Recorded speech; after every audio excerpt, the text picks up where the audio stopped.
La granja Grosham, del autor Anthony Horowitz. Capítulo 3. Compañeros de viaje. David llegó a la estación de la calle Liverpool a las 12 en punto. Fiel a su palabra, su padre lo había mandado en autobús. Su madre tampoco lo acompañó. Le había dado un ataque de histeria en la puerta de su casa y el señor Helio tuvo que romperle una botella de leche en la cabeza para tranquilizarla. Así que David iba solo, arrastrando su maleta por los pasillos de la estación hasta la fila de los boletos. Era una larga fila, más larga incluso que los trenes que la gente esperaba abordar. David esperó más de 20 minutos antes de llegar a la ventanilla. Era casi la 1 y tuvo que correr para alcanzar su tren. Había un asiento reservado para él.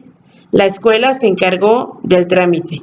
Y en cuanto puso su maleta en el portaequipaje y se sentó, el silbato sonó y el tren comenzó a moverse. Con la cara pegada al vidrio, miró hacia afuera.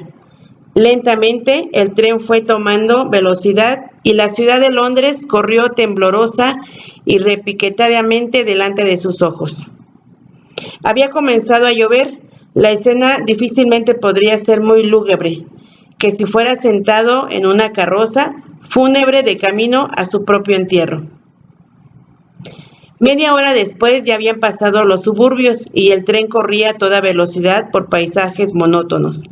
Todos los paisajes se ven iguales a través de la ventana de un tren, sobre todo cuando la ventana está cubierta por una gruesa capa de polvo.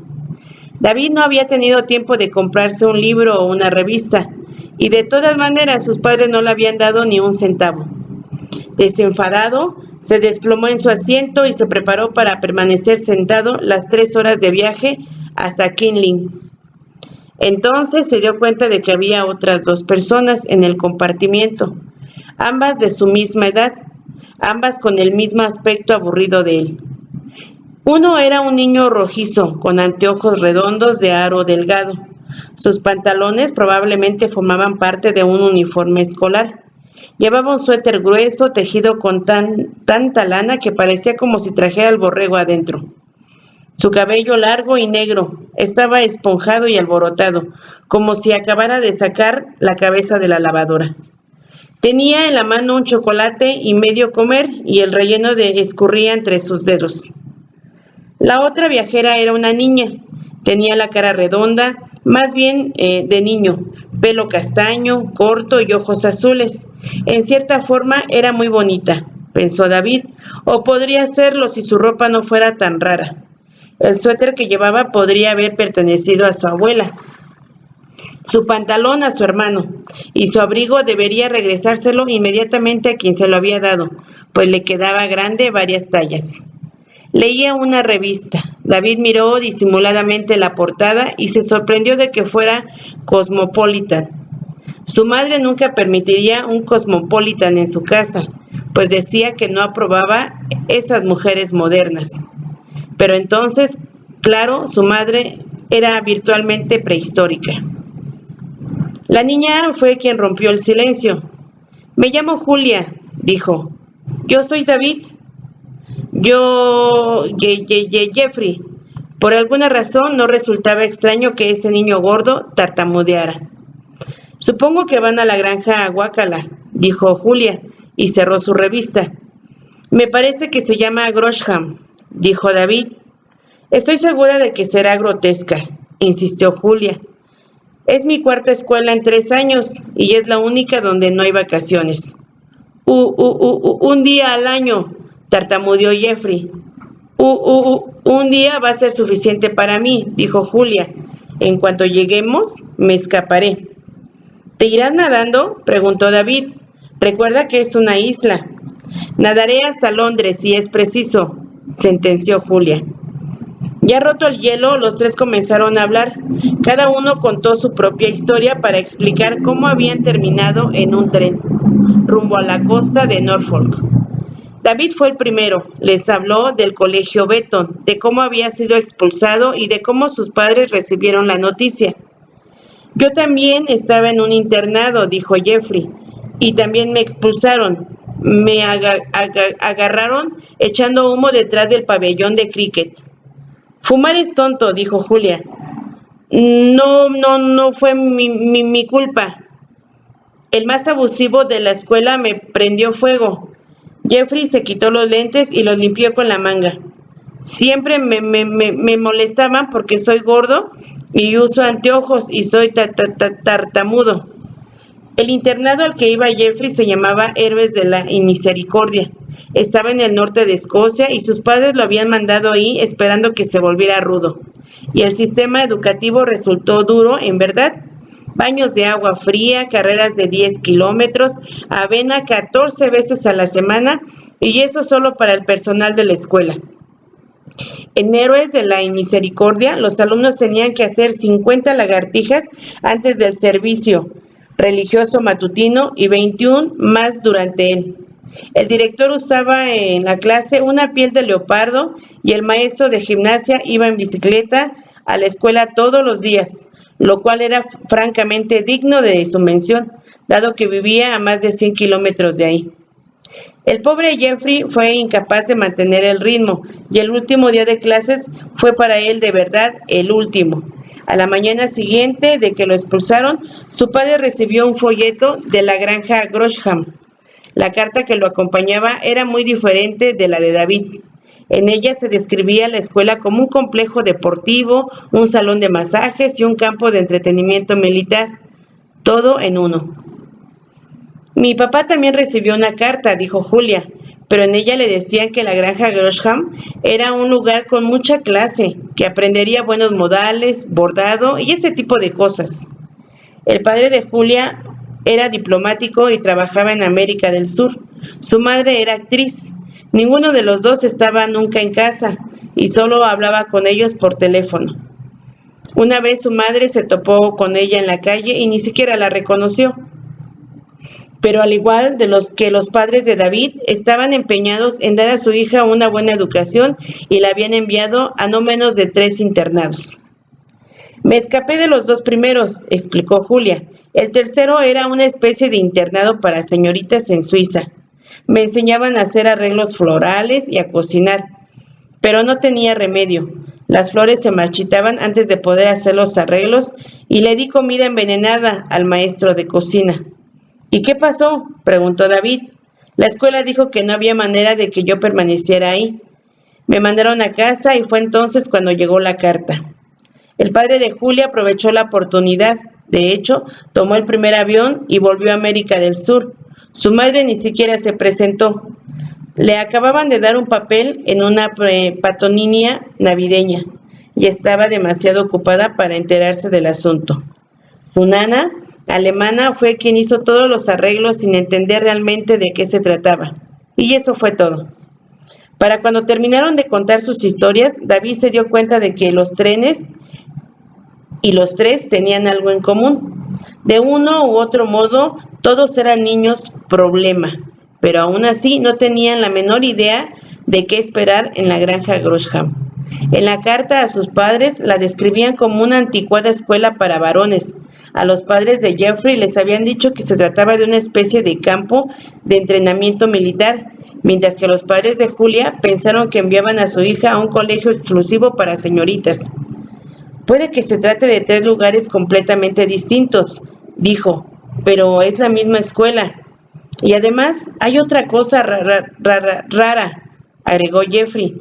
Se supone que está en una isla cercana de Norfolk, pero consulté el mapa y no hay ninguna isla ahí. Ninguna. Los 3 se quedaron pensando en ello, sin pronunciar palabra. El tren se había detenido en una estación y en el pasillo se escuchó el bullicio de la gente que subía y bajaba. Entonces David habló. Miren, por mala que sea esta granja Grosham, al menos vamos juntos. Así que debemos hacer un pacto. Permaneceremos juntos, nosotros contra ellos. ¿Como los 3 mosqueteros?, preguntó Jeffrey. Algo así. No le diremos a nadie. Será como una sociedad secreta, y pase lo que pase, siempre tendremos 2 personas en quien confiar. Yo, de todos modos, me voy a escapar, murmuró Julia. A lo mejor te acompañamos, así por lo menos podremos ayudarte.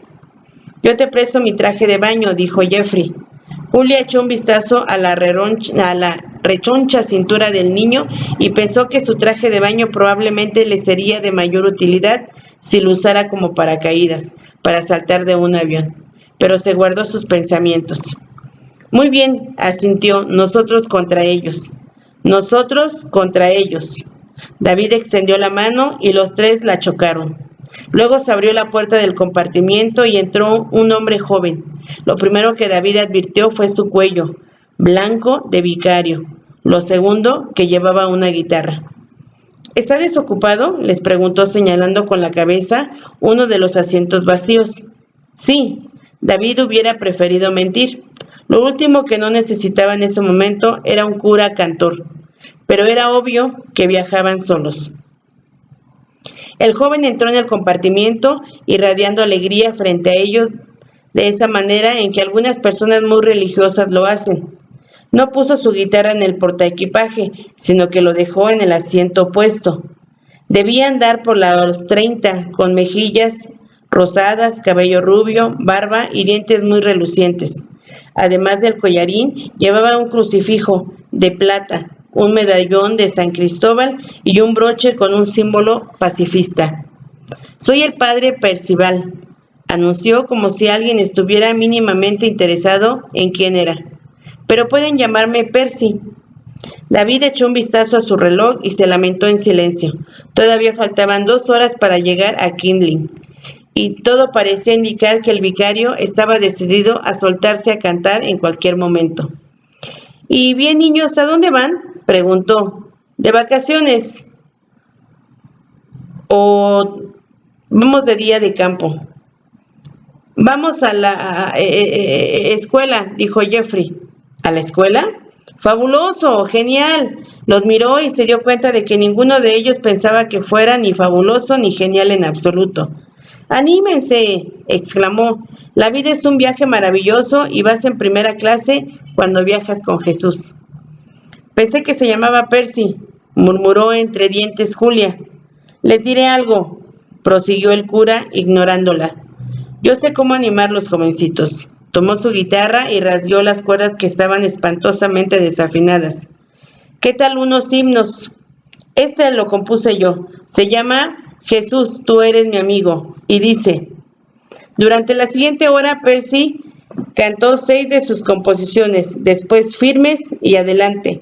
En el tren del Evangelio viajó yo, y como si era Navidad, una docena de villancicos. Por fin se calló y puso la guitarra sobre sus rodillas.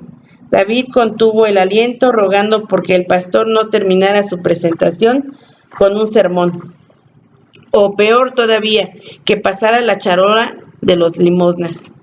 Pero por fortuna parecía que el cura se encontraba tan exhausto como ellos. «¿Y cómo se llaman?», preguntó. Julia le dijo sus nombres. Súper fabuloso. Y díganme, Jeff, David y Julita, ¿a qué escuela van?» «A la granja Grosham», contestó David. «¿Granja Grosham?». El cura se quedó boquiabierto.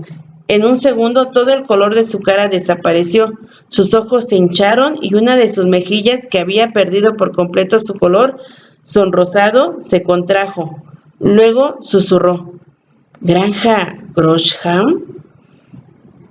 Todo él comenzó a temblar lentamente, su rubio cabello primero se crespó y luego se erizó. David lo observaba. El hombre estaba aterrorizado. Nunca había visto a nadie tan atemorizado. ¿Qué había dicho? Solo había mencionado el nombre de su escuela, pero ahora el cura lo veía como si fuera el mismísimo diablo. Grosh.